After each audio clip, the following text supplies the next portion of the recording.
नमस्कार दोस्तों, welcome back my YouTube channel law with Ronit. दोस्तों, आप सभी का हमारे इस चैनल पे स्वागत है। अगर आप हमारे इस चैनल पे नए हैं तो हमारे चैनल को सब्सक्राइब करें, वीडियो को लाइक करें और बेल बटन दबाना बिल्कुल ना भूलें।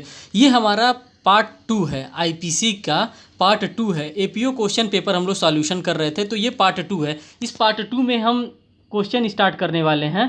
ये जो पेपर हम लोग सॉल्व कर रहे थे, उत्तर प्रदेश सहायक अभियोजन अधिकारी 2015 का ये पेपर है, एपीओ का पेपर है। और इसमें हम जो फर्स्ट पार्ट में हम लोगों ने सॉल्व कर लिया। अब सेकंड पार्ट में हमको स्टार्ट करना है क्वेश्चन नंबर 61 से। तो क्वेश्चन नंबर 61 से जब हम स्टार्ट करते हैं तो यहाँ पे हम बात करते हैं निम्न पर विचार कीजिए। अब यहाँ पे विचार करने के लिए कह रहा है कि निम्न पर किस चीज़ पे हमको विचार करना है। आर बनाम डडले एंड स्टीफन आवश्यकता से संबंधित वाद है, जो कि डिफाइन किया गया है सेक्शन 81 में। सेक्शन 81 में ये केस लॉ को डिफाइन किया गया है आईपीसी के। और दूसरा बात क्या कर रहा है, राज्य बनाम के.एम. नानावती गंभीर एवं अचानक प्रकोपन के कारण हत्या से संबंधित वाद, जो कि ये डिफाइन किया गया है सेक्शन 300 के एक्सेप्शन 1 में ये फॉल करता है।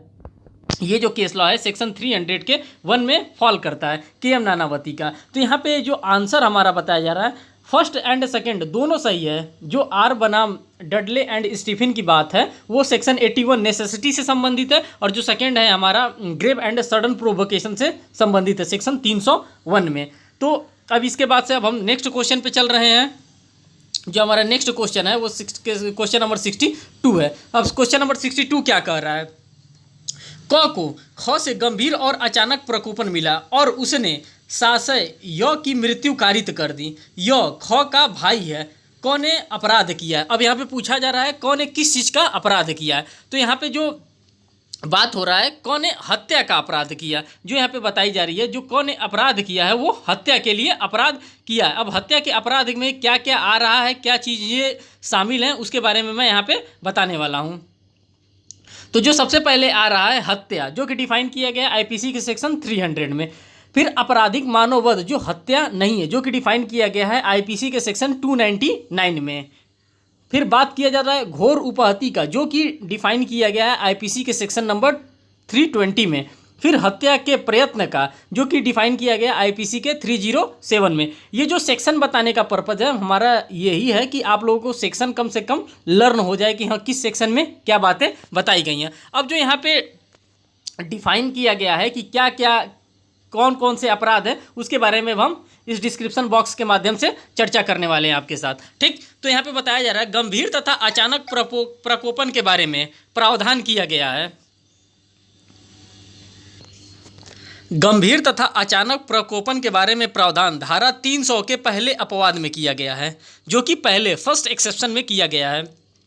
जब कार्य गंभीर तथा अचानक प्रकोपन के परिणाम स्वरूप किया जाता है तो इसमें आपराधिक मानववध नहीं माना जाता है। जब ग्रेव एंड सडन प्रोवोकेशन में किया जाता है, जो अभी हम लोगों केस लॉ पढ़ा है KM. Nanavati versus state of Maharashtra के केस में ये बातें बताई गई थी। ठीक, आगे जो हम इसमें बात करते हैं, जिसमें से पहला अपवाद यह है कि वह प्रकोपन किसी व्यक्ति का वध करने या अपहानि करने के लिए अपराधी द्वारा प्रतिहेतु के रूप में स्फीत न हो, स्वेच्छा प्रकोपन न हो, प्रश्नगत समस्या से मृत्यु से ऐसे व्यक्ति की कारित से की गई है जिसे प्रकोपन नहीं दिया गया है, बल्कि प्रकोपन देने वाले व्यक्ति का भाई है, अतः धारा 300 के 1 सब क्लॉज 1 में लागू होगा का हत्या का अपराध का दोषी होगा। जो यहाँ पे होगा ये हत्या के अपराध का दोषी बताया जा रहा है सेक्शन क्वेश्चन नंबर 62 में। फिर हम बात करते हैं क्वेश्चन नंबर 63 में। क्वेश्चन नंबर 63 हमारा क्या कहता है, जो क्वेश्चन नंबर 63 कहता है, यहाँ पे क को राजमार्ग पर पड़ी हुई अंगूठी मिलती है जो किसी व्यक्ति के कब्जे में नहीं है।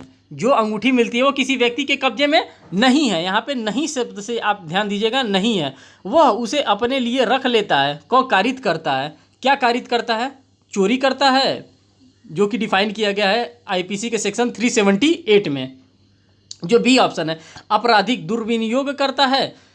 फिर तीसरा बताया जा रहा है आपराधिक न्यास भंग करता है, और चौथा जो है उपरोक्त में से कोई नहीं। तो यहाँ पे जो आंसर होगा वो हमारा आंसर नंबर डी होगा, क्योंकि यहाँ पे उसको मिला है घड़ी, उसने किसी से चोरी नहीं किया है, कोई आपराधिक दुर्विनियोग नहीं किया है, कोई आपसी न्यास भंग नहीं किया, आपराधिक न्यास भंग नहीं किया है, तो उसको क्या हुआ, उपरोक्त में से कोई गलती उसने नहीं किया है। उसको वो रोड पे चल रहा था, उसको अचानक से घड़ी मिल गई और वो पाके अपने पास रख लिया। अब हम बात करते हैं क्वेश्चन नंबर 64 पे।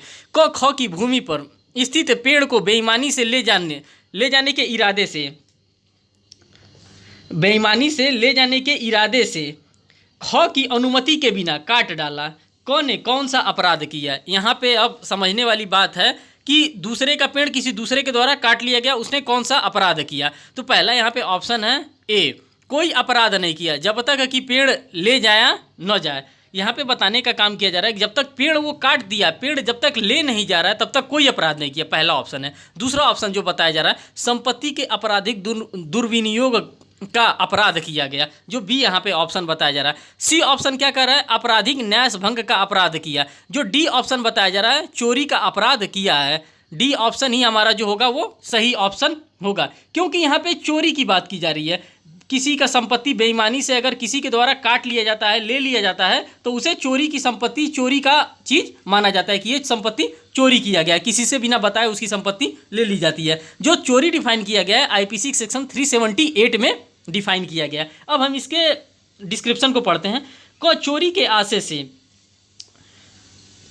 जिसे धारा 378 में परिभाषित किया गया है। धारा 378 के आवश्यक तत्व निम्न है। अब धारा 378 के आवश्यक तत्व क्या क्या निम्न है? पहला, संपत्ति को बेईमानी से लेने का आशय चोरी कहलाता है। संपत्ति चल हो, जो भी संपत्ति चल हो वो बेईमानी से लिया जा रहा है। फिर तीसरी बात बता रहे हैं, संपत्ति को दूसरे व्यक्ति के कब्जे से लिया जाए, चोरी कहलाता है। संपत्ति को दूसरे व्यक्ति की सम्मति के बिना लिया जाए, चोरी कहलाता है। संपत्ति को लेने के लिए उसे उसके स्थान से कुछ दूर हटाया जाए, उसे चोरी कहा जाता है। ये सारे जो जितने बात बताई जा रही है, जो भी पांचों ये बात बताई जा रही है, ये सभी चोरी के प्रावधान को बता रही है कि हाँ, ये चीज़ अगर हो रहा है, अगर ये कमिट हो रहा है तो ये चोरी माना जाएगा, ये कमिट हो रहा है तो ये चोरी माना जाएगा।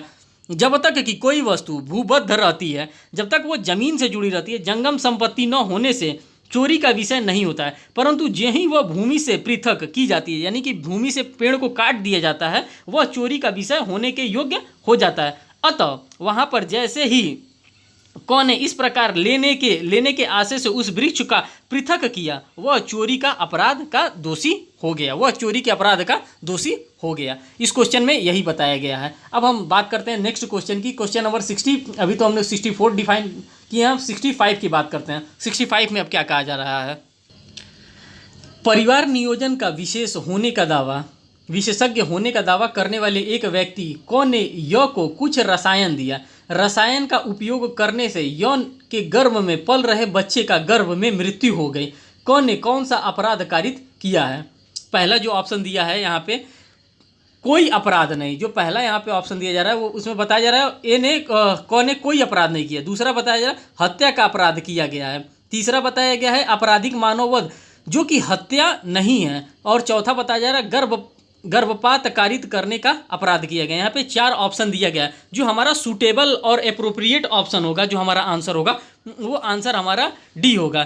क्योंकि कोई अपराध ये हो नहीं सकता है कि उसने जहर टाइप का चाहे जो भी दवा दिया हो जिससे कि वो उसका बच्चा मर जाता है, तो कोई ना कोई तो अपराध हुआ है। दूसरा जो बताया जा रहा है हत्या का अपराध, जो कि सेक्शन 300 में डिफाइन किया गया आईपीसी के। आपराधिक मानववध नॉट अमाउंटिंग टू मर्डर, जो कि 299 में डिफाइन किया गया आईपीसी के। और गर्भपात कारित करने का अपराध, जो कि 313 आईपीसी में डिफाइन किया गया है।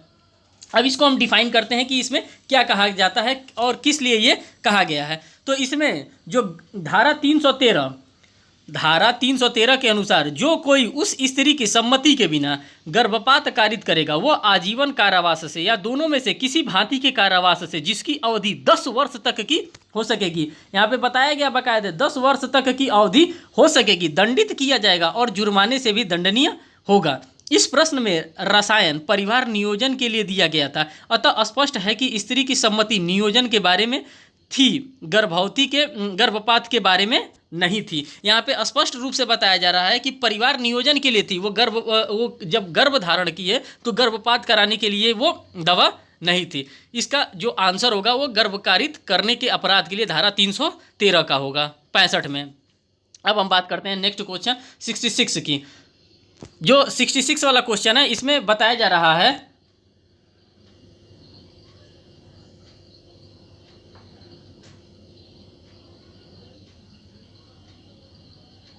शत्रुघ्न चौहान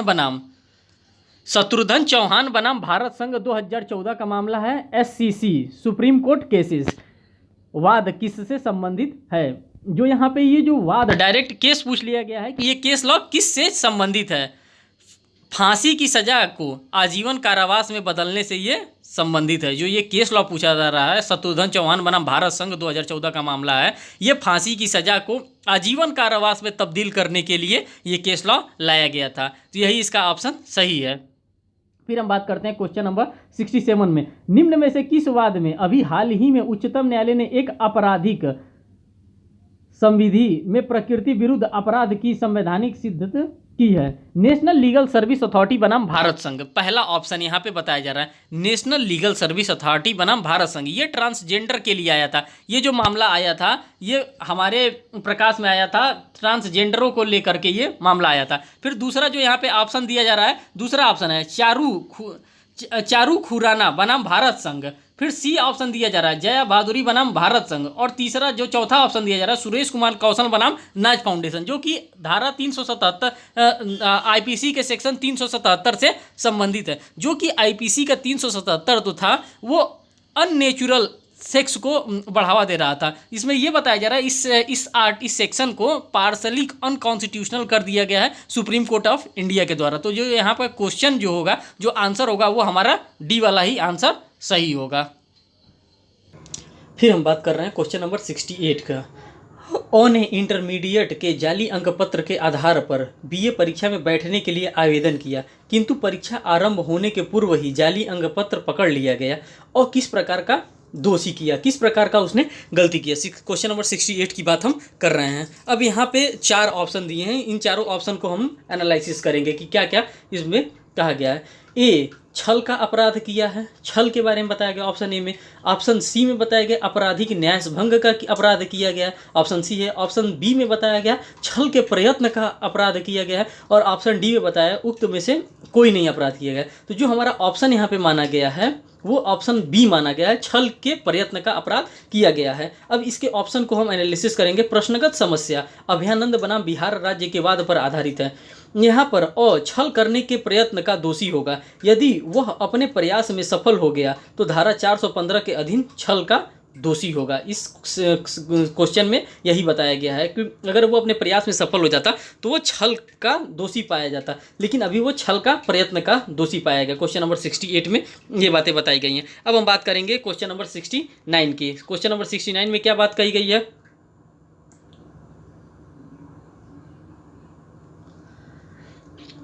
लूट को डकैती तब माना जाता है जबकि लूट करने वाले व्यक्ति की संख्या कम से कम कितनी हो, कम से कम कितनी हो। तो जो option A B C D दिया है, तो ऑप्शन ए दिया है 10 व्यक्ति हो, ऑप्शन बी दिया है 5 व्यक्ति हो, ऑप्शन सी दिया है 6 व्यक्ति हो, ऑप्शन डी दिया है 4 व्यक्ति हो। तो जो यहाँ पे लूट को डकैती तब माना जाता है जब मिनिमम 5 व्यक्ति हो। अब इसके डिस्क्रिप्शन को हम पढ़ते हैं, जो कि उत्तर यहाँ पे आपका बी होगा। डकैती का प्रत्येक मामले मूलतः लूट के मामले होते हैं। डकैती में भाग लेने वालों की संख्या 5 या 5 से अधिक होनी चाहिए। जो यहाँ पे संख्या बताया जा रहा है वो 5 या 5 से अधिक होनी चाहिए। जब किसी 5 या 5 से अधिक व्यक्ति मिलकर लूट करते हैं तो लूट का यह मामला डकैती का अपराध बन जाता है। इस प्रकार डकैती 5 या 5 से अधिक व्यक्तियों द्वारा की गई लूट होती है। इस प्रकार डकैती केवल अभियुक्तों की संख्या के आधार पर ही लूट से भिन्न है। तो यहाँ पे बता दिया गया है लूट को कब डकैती कहा जाएगा, जब 5 व्यक्ति हो तो उस लूट को डकैती मान लिया जाता है। क्वेश्चन नंबर 69 ये कर रहा है। अब हम बात करते हैं क्वेश्चन नंबर 70 की कि क्वेश्चन नंबर 70 क्या कह रहा है। क्वेश्चन नंबर 70, और सासे एक स्त्री को क्षुभित करने के इरादे से उसके चेहरे पर पड़ा घूंघट हटा देता है। उसका जो घूंघट है, किसी महिला का घूंघट है, और उसको उसके लज्जा भंग करते हुए उसके घूंघट को हटा देता है। ये क्वेश्चन नंबर है हमारा 70। अब इस 70 को हम डिफाइन करेंगे। ठीक, यहाँ पे ऑप्शन दिया है ए बी सी डी। जो ए ऑप्शन दिया है सदोष अवरोध का अपराध उसने किया है, बी दिया है हमले का अपराध किया है, सी दिया है आपराधिक बल प्रयोग करने का अपराध दिया गया है, और जो डी हमारा दिया है मानहानि का अपराध दिया है। तो जो यहाँ पे हमारा ऑप्शन होगा, ओरिजिनली ऑप्शन होगा, वो हमारा ऑप्शन सी होगा, आपराधिक बल प्रयोग का अपराध उसने किया है। अब इसको हम डिफाइन करते हैं। प्रश्नगत समस्या धारा 350 में परिभाषित आपराधिक बल के दृष्टांत चौ पर आधारित है। और स्त्री का घूंघट सासे हटाता है। यहाँ पर अ ने उस पर सासे बल का प्रयोग किया है, और यदि उसने उस स्त्री की सम्मति के बिना यह कार्य इस आशय से रखते हुए किया है, संभाव्य जानते हुए किया है कि उससे उसको क्षति, भय या क्षोभ उत्पन्न हो, तो उसने उस पर आपराधिक बल का प्रयोग किया है, और वह आपराधिक बल के प्रयोग का दोषी होगा। यहाँ पे साफ साफ बताया है कि इस तरह से अगर कोई एक्ट किया जा रहा है तो वो आपराधिक बल का दोषी होगा। ठीक, अब हम बात करते हैं क्वेश्चन नंबर 71 की। भारतीय दंड संहिता की कौन सी धारा जुर्माना न देने पर कारावास जबकि अपराध केवल जुर्माने से दंडनीय होने के बारे में प्रावधान करती है? ये क्वेश्चन लगभग हर एक एग्जामों में पूछा जाता है। जो लॉ का एग्ज़ाम होता है उसमें ये क्वेश्चन, इस टाइप के क्वेश्चन अक्सर पूछे जाते हैं। इसका जो ऑप्शन 4 दिया है, ऑप्शन ए में धारा 63 की बात कर रहे हैं, ऑप्शन बी में धारा 64 की बात कर रहा है, ऑप्शन सी में धारा 67 की बात करता है, और डी में उपरोक्त में से कोई नहीं की बात करता है। तो जो हमारा यहाँ पे ऑप्शन है, जो हमारा सही आंसर है, वो धारा 67 होगा। इसलिए धारा 67 होगा। तो अब इसके डिस्क्रिप्शन को हम पढ़ेंगे। धारा 63 में जुर्माने की रकम के बारे में बताया गया है कि जुर्माने का क्या रकम होगा। धारा 64 में जुर्माना नहीं देने पर कारावास का दंडादेश के बारे में बताया गया। धारा 67 में जुर्माना न देने पर कारावास जबकि अपराध केवल जुर्माने से दंडनीय हो। अब यही चीज़ हमारा धारा 67 ही जो होगा यहाँ पे सही होगा, क्योंकि यही क्वेश्चन पूछा गया है क्वेश्चन नंबर 71 में। अब बात करते हैं क्वेश्चन नंबर 72 की। क्वेश्चन नंबर 72 क्या कहता है? अब क्वेश्चन नंबर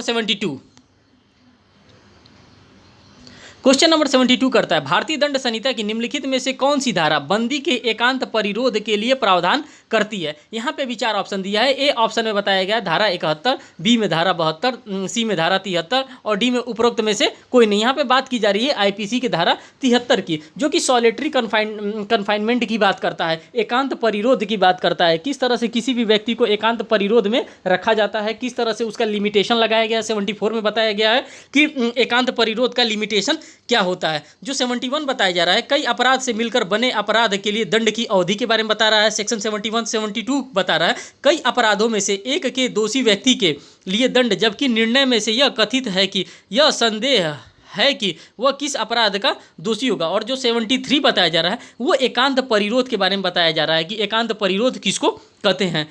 जो अकेले में कारावास किसी को दिया जाता है उसको एकांत परिरोध कहा जाता है।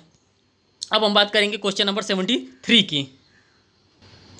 क्वेश्चन नंबर 73 की हम बात करेंगे। क्वेश्चन नंबर 73 में क्या कहा गया है? निम्न किस अपराध में दुरासे आवश्यक तत्व नहीं है? किस अपराध में दुरासे आवश्यक तत्व नहीं है? हत्या, ऑप्शन ए दिया है हत्या, ऑप्शन बी दिया है चोरी, ऑप्शन सी दिया है लूट, ऑप्शन डी दिया है द्वि विवाह। किस अपराध में दुरासे आवश्यक तत्व नहीं है? हत्या जो कि डिफाइन किया गया आईपीसी के सेक्शन 300 में, चोरी डिफाइन किया गया है 378 में, लूट डिफाइन किया गया है 390 में, और द्वि विवाह की बात की जा रही है, जो कि यहाँ पे ऑप्शन होगा हमारा, जो सही आंसर होगा 73 में, वो डी ऑप्शन ही हमारा सही होगा। अब हम बात करते हैं क्वेश्चन नंबर 74 की। क्वेश्चन नंबर 74 क्या कहता है? क्वेश्चन नंबर 74 कह रहा है, जब 2 या 2 से अधिक व्यक्ति एक सार्वजनिक स्थान पर लड़ते हैं तथा लोक शांति भंग करते हैं तो वे किस चीज़ के दोषी होंगे?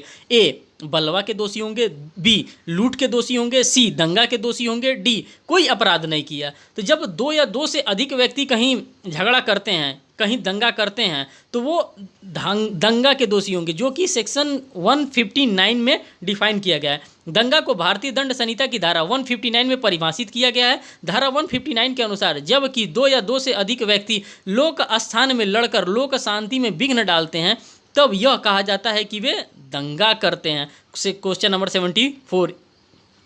फिर हम बात करते हैं क्वेश्चन नंबर 75 की। क्वेश्चन नंबर 75 क्या कहता है?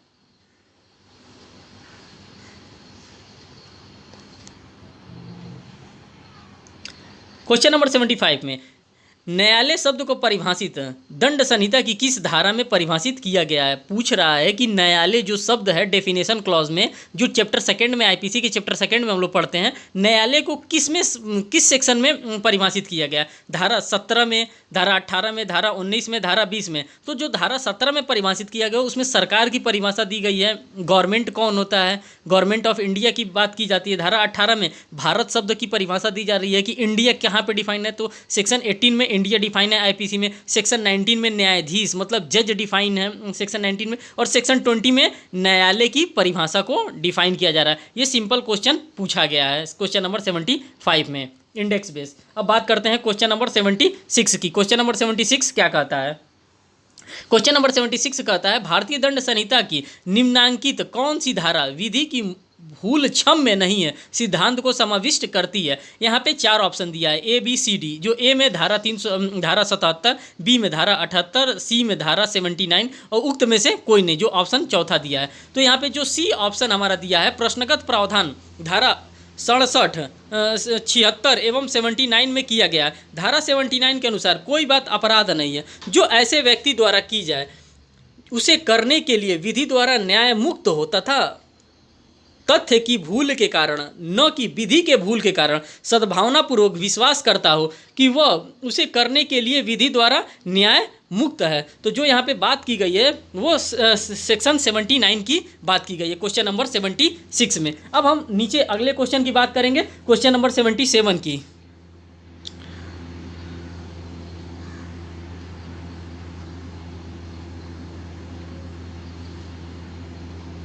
अब क्वेश्चन नंबर 77 में क्या दिया है? निम्न को सुमेलित कीजिए। सुमेलित करने वाला आजकल ट्रेंड में चल गया है, इस टाइप के क्वेश्चन बहुत आ रहे हैं कि किसको किससे सुमेलित किया जाएगा। जैसे आपराधिक षड्यंत्र को किससे सुमेलित किया जाएगा, हत्या के प्रयत्न को, फिर सी में आपराधिक मानव वध को, डी में उद्यापन को, आखिर में किस किस चीज़ से इसको संबंधित किया जाएगा। जो आपराधिक षड्यंत्र की बात की जाती है वो डिफाइन किया गया है आईपीसी के सेक्शन 120A में, आईपीसी के 120A में डिफाइन किया गया है। यहाँ पे एक रिलेटेड केस है, Nalini versus state of Tamil Nadu का केस है 120 क में। फिर हत्या के प्रयत्न का डिफाइन किया गया है धारा 307 में। फिर आपराधिक मानव वध को डिफाइन किया गया है 299 में, जो कि अपराध की कोटि में नहीं आने वाला। उद्यापन को डिफाइन किया गया है 383 में। ये सुमेलित करने के अलावा कौन किससे मिलता है, मतलब आपराधिक षड्यंत्र किस सेक्शन में डिफाइन किया गया, हत्या का प्रयत्न किस सेक्शन में डिफाइन किया गया, इसी तरह से दे देगा। एक तरफ ऑप्शन, एक तरफ ये आपराधिक षड्यंत्र लिख के दे देगा, एक तरफ सेक्शन लिख के दे देगा कि किस सेक्शन से इसका मैच होता है। ये क्वेश्चन आता है। हम बात करते हैं क्वेश्चन नंबर 78 की। क ने ख को मृत्यु की धमकी देकर ख से रुपये 10,000 की राशि ले ली। क ने निम्नलिखित में से कौन सा अपराध किया है? ABCD। ए में छल का अपराध किया है, बी में लूट का अपराध किया है, सी में रिष्टी का अपराध किया है और डी में उद्यापन का अपराध किया है। तो यहाँ पे बताया जा रहा है कि उद्यापन का अपराध किया गया है। अब हम बात करते हैं नेक्स्ट क्वेश्चन की। जो नेक्स्ट क्वेश्चन है हमारा 78 के बाद वो है हमारा 79 नंबर क्वेश्चन में क्या कह रहा है? संपत्ति का बेईमानी से दुर्विनियोग निम्न में से किस अपराध के अंतर्गत चालू होगा, किस अपराध के अंतर्गत वो आएगा जो दुर्विनियोग का अपराध है? तो यहाँ पे ये बताया जा रहा है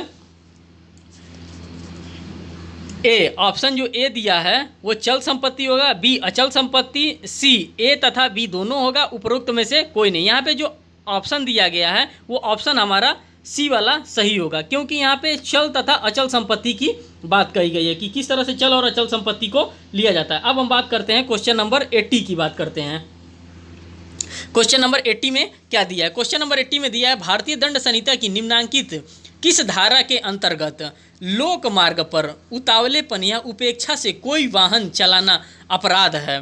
रैश ड्राइविंग की बात कर रहा है कि किस तरह से रैश ड्राइविंग करने पे वो अपराध की श्रेणी में उसको लिया जा रहा है। तो जो यहाँ पे ऑप्शन ABCD दिया है, ऑप्शन ए में 278 की बात की जा रही है, ऑप्शन बी में 273 की, ऑप्शन सी में 279 की और ऑप्शन डी में 280 की बात की जा रही है। तो जो यहाँ पे हमारा सही आंसर होगा वो सी होगा, क्योंकि रैश ड्राइविंग की बात की जा रही है। जब कोई भी गाड़ी वाला किसी भी रोड पर अगर लहराते हुए गाड़ी को चलाता है तो उसको रैश ड्राइविंग की एरिया में, कैटेगरी में उसको लिया जाता है और उसको आईपीसी की धारा 279 के अंदर उसको डील किया जाता है। अब हम बात करते हैं क्वेश्चन नंबर 81 की। 81 में क्या कहा गया है?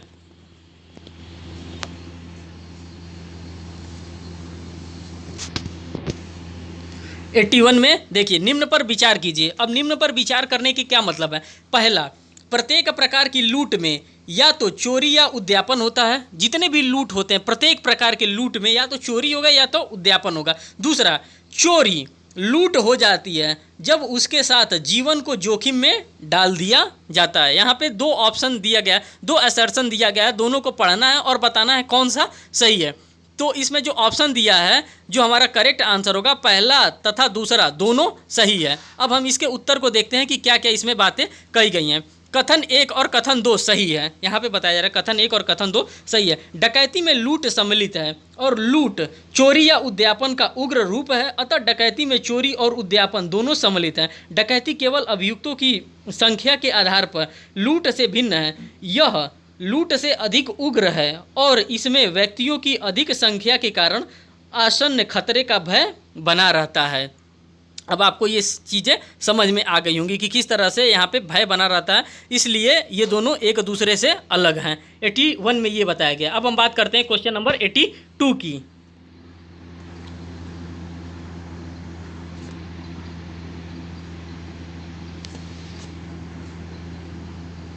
एटी टू में क्या बताया जा रहा है? यह को एक बाघ उठा ले जाता है, यह जानते हुए कि संभाव्य है कि गोली लगने से यह मर जाएगा, किंतु यह का वध करने का आशय न रखते हुए और सद्भावनापूर्वक यह के फायदे के आशय से क उस बाघ पर गोली चला देता है। क की गोली से यह की मृत्युकारित घाव हो जाता है। क दोषी होगा। अब क किस चीज़ के लिए दोषी होगा? ऑप्शन ए दिया है हत्या का, ऑप्शन बी दिया है आपराधिक मानववध जो हत्या नहीं है, ऑप्शन सी दुर्घटना के द्वारा मृत्यु कारित करने का और ऑप्शन डी दिया है कोई अपराध नहीं। तो जो यहाँ पे अपराध जो बताया जा रहा है वो हमारा आंसर होगा वो डी होगा। इसलिए डी होगा, यहाँ पर क किसी अपराध का दोषी नहीं होगा क्योंकि क का आशय आपराधिक नहीं है, बल्कि उसका आशय बाघ को मारने का था, 100 को बचाने का। अतः धारा 83 के अधीन वह प्रतिरक्षा होगा क्योंकि उसने यह कार्य आवश्यकता बस किया है। यहाँ पे वो जनरल एक्सेप्शन में ये फॉल कर जाएगा और वो जनरल एक्सेप्शन का वो यहाँ पे फ़ायदा पा जाएगा कि उसको बचाने के लिए मैंने इस तरह से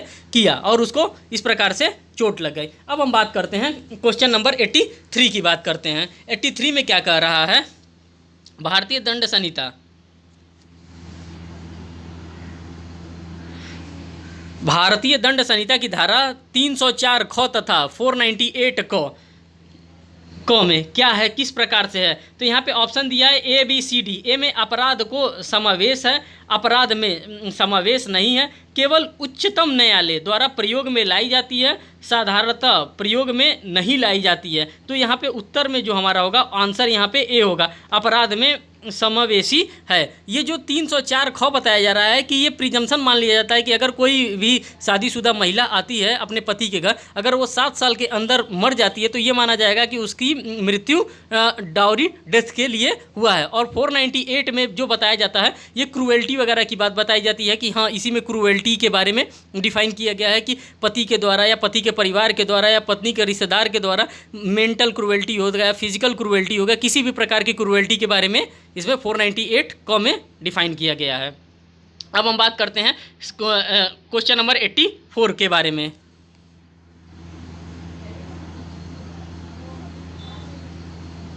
क्वेश्चन नंबर 84 क्या कर रहा है? क सिविल सेवा में होने का मिथ्या अपदेश करके साशय य से प्रवंचना करता है और इस प्रकार बेईमानी से य को उत्प्रेरित करता है कि वह उसे उधार माल लेने दे जिसका मूल्य चुकाने का उसका इरादा नहीं है। क द्वारा किस प्रकार का अपराध किया गया है? यहाँ पे जो क द्वारा अपराध किया गया है वो छल का अपराध किया गया है क्योंकि वो चीटिंग के माध्यम से कोई चीज़ लेना चाहता है, जो कि चीटिंग डिफाइन किया गया है आईपीसी के 415 में डिफाइन किया गया है चीटिंग क्या होता है। अब हम बात करते हैं नेक्स्ट क्वेश्चन 85 नंबर क्वेश्चन की। ख को जो 19 वर्ष का युवक है एक कॉम्पैक्ट डिस्क सीडी अश्लील तस्वीरें आमोदार्थ देखने के लिए बांटता है। क ने भारतीय दंड संहिता की निम्न में से किस धारा के अंतर्गत अपराध किया है?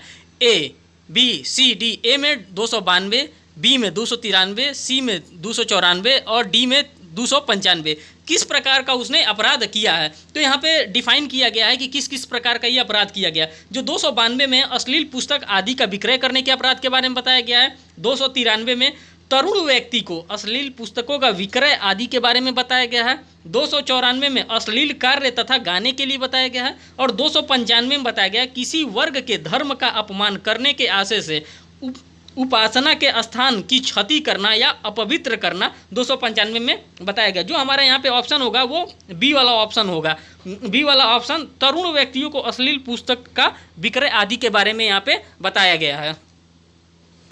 दोस्तों ये था हमारा पार्ट 2 आईपीसी का, जो कि यूपी एपीओ के लिए हम कर रहे थे। अब हम पार्ट 3 इसका बहुत ही जल्दी कल लेके आने वाले हैं आप लोगों के साथ। और इस वीडियो को आप शेयर करिए, जो भी यूपी एपीओ की तैयारी कर रहे हैं, जो भी पीसीएसजे की तैयारी कर रहे हैं, जो भी एलएलएम एंट्रेंस की तैयारी कर रहे हैं, उनके लिए बड़ा इंपॉर्टेंस होगा ये सेशन।